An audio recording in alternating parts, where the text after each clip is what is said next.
Hi guys welcome to SC entertainment. நம்ம இன்னைக்கு இந்த வீடியோவில் பார்க்க போகிறது ஜென்டில்மேன் அப்படின்ற படத்தோட ரிவ்யூ தான். ஸோ இந்த படத்தோட டைரக்டர் வந்துட்டு சங்கர் சார். இந்த படத்துக்கு மியூசிக் பண்ணியிருக்கிறது ஏஆர் ரஹ்மான் அப்படின்னு சொல்லிட்டு சொல்லிக்கலாம்.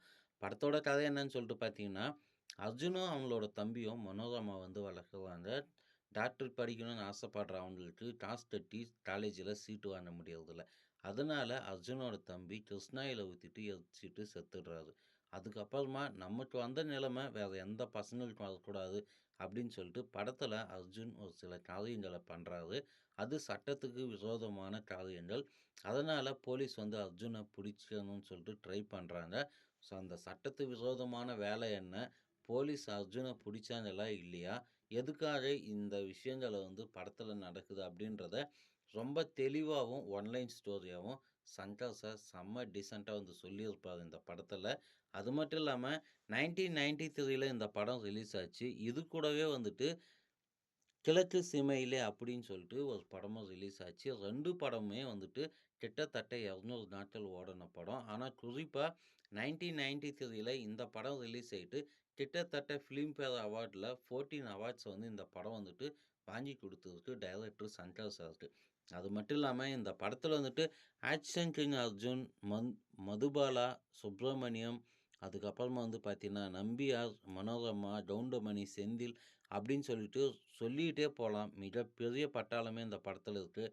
அதுக்கப்புறமா இதை தாண்டி கவுண்டமணி, செந்தில் இவங்க 2 பேரோட காமெடி வந்துட்டு படத்தில் அல்டிமேட்டாக இருக்கும். அடிச்சிக்கவே முடியாது அப்படின்னு சொல்லிட்டு சொல்லலாம். கவுண்டமணியோட கேரக்டர் வந்துட்டு அர்ஜுன் கூட தொடர்ந்து ட்ராவல் பண்ணுற மாதிரி வந்துட்டு இருக்கும். அது மட்டும் இல்லாமல் அர்ஜுன் இந்த படத்தில் வந்து திருடுறாரு. அந்த திருடின பணத்தையும் நகையையும் எங்கே எடுத்துகிட்டு போயிட்டு பதுக்குறாரு, அதுக்கான பர்பஸ் என்ன, அதை எப்படி யூஸ் பண்ணுறாரு, இது எல்லாமே வந்துட்டு எப்படி வந்து போலீஸ் கண்டுபிடிக்கிறாங்க, இது எல்லாத்தையுமே சஸ்பென்ஸோடு எடுத்துகிட்டு போயிருப்பார் டைரக்டர் சங்கர் சார்.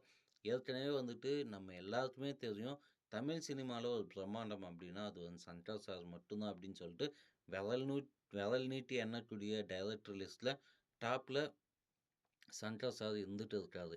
ஸோ அவரோட படைப்பில் இந்த ஜென்டில்மேன் படமும் ஒன்று அப்படின்றத பெருமையாக வந்து சொல்லிக்கலாம். இந்த படம் வந்துட்டு இப்போ இருக்கிற டெக்னாலஜிக்கு ஏற்ற மாதிரி 4Kல இப்போ அப்டேட் பண்ணியிருக்காங்க. நல்ல தெளிவான ஹெச்டி பிரிண்டோட இந்த படத்தை வந்து பார்க்க முடியும். கண்டிப்பாக உங்களுக்கு டைம் இருந்தால் இந்த படத்தை ஒன் டைம் வந்துட்டு டவுன்லோட் பண்ணி வாட்ச் பண்ணுங்கள். நோ ஸ்பெயிலர் அப்படின்னு சொல்லிட்டு சொல்லுவேன். படத்தில் மொத்தமாக 3 பாட்டு இருக்குது. 3 பாட்டுமே வந்துட்டு ஓரளவு டீசெண்டாக இருக்கு அப்படின்னு சொல்லிட்டு சொல்லலாம். இதை தாண்டி வந்துட்டு இந்த படத்தில் கேமியோ ரோல் அப்படின்னு சொல்லிட்டு எடுத்துக்கிட்டாக்கா கௌதமி, பிரபுதேவா, ராகவா லாரன்ஸ் அப்படின்னு சொல்லிட்டு 3 பேர் வந்து சான்ஸ்காக வந்து பண்ணியிருக்காங்க. இது எல்லாத்தையும் தாண்டி நம்ம சங்கர் சாரோட அந்த பிரம்மாண்டம் இந்த படத்துலையும் இருக்கும். கிட்டத்தட்ட இந்த படத்தில் ஆக்ஷன் கிங் அர்ஜுன் வந்துட்டு கிட்டத்தட்ட ஒரு 7 வேடங்கள் வந்துட்டு கெட்டப் சேஞ்ச் பண்ணி நடிச்சிருக்காரு. ஸோ அதனால் இந்த படம் 1993ல் ரிலீஸ் பண்ணி 14 அவார்ட்ஸை வாங்கி 250 நாட்களுக்கு மேலே ஓடிய ஒரு படம் அப்படின்ற பெருமையை டைரக்டர் சங்கர் சாருக்கே தெரியும். இந்த படத்தோட மியூசிக் டைரக்டர் ஏஆர் ரஹ்மான் 2 அவார்டை வந்து வின் பண்ணியிருக்காரு இந்த படத்துக்காக. ஸோ அதனால் இந்த படத்தை டெஃபினட்டாக எல்லோரும் பாருங்க. அடுத்த ஒரு வீடியோவில் சந்திக்கலாம். நன்றி.